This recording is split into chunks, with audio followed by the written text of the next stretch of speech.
And that is such a great skill. So in business, the most important thing you can do, and it's not rocket science.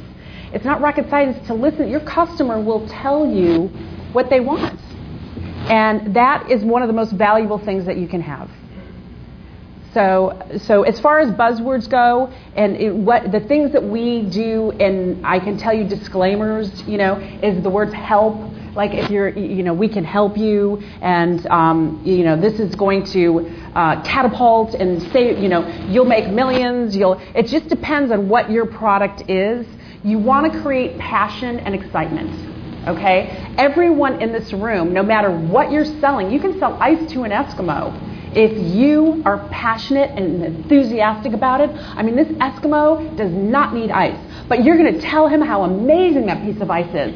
My gosh, you need this piece of ice. Look at it. It's dripping. It's fabulous. Doesn't it make you thirsty? You really want this piece of ice. I know you do. So it's, that kind of, how can you not get the piece of ice, right? Doesn't everyone want a piece of ice? So it's that conviction and really want to get. And it was, when I first went to work for Home Shopping Network, my friends back at home would see me with some of the polyester clothing and they'd go, Michelle, come on, and you're just talking about it like how you love it and how, and they would go, how could you do that?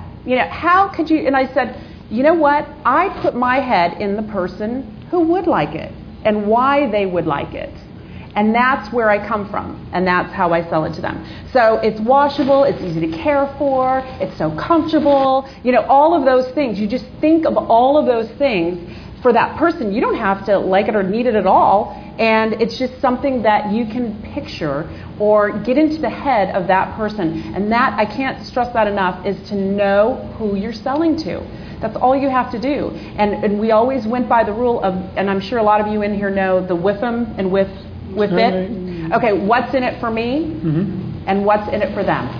Okay? So when somebody's watching you or you're pitching or you're on television, if you're in a meeting room, if you're trying to do a deal, if you are wanting somebody to love your product, what's in it for them?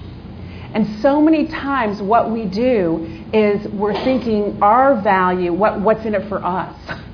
Okay? And I guarantee you every business deal that you will ever do in your entire life, and every negotiation I walk into, I always think in their way, in their head. I get into their head. I don't stay in mine. I already know what I want. I want it all. Okay? So I really want to see how can I appeal to them? How can I make this a great deal and value to them? And making it real. What can I put on the table that is going to be valuable to this person that I'm negotiating with? If you're selling a product, what are they wanting? What is going to solve their problem? What is going to make them happy? What do they need? What is going to make their business better? And you don't have to try hard then. It's not, it's really not rocket science.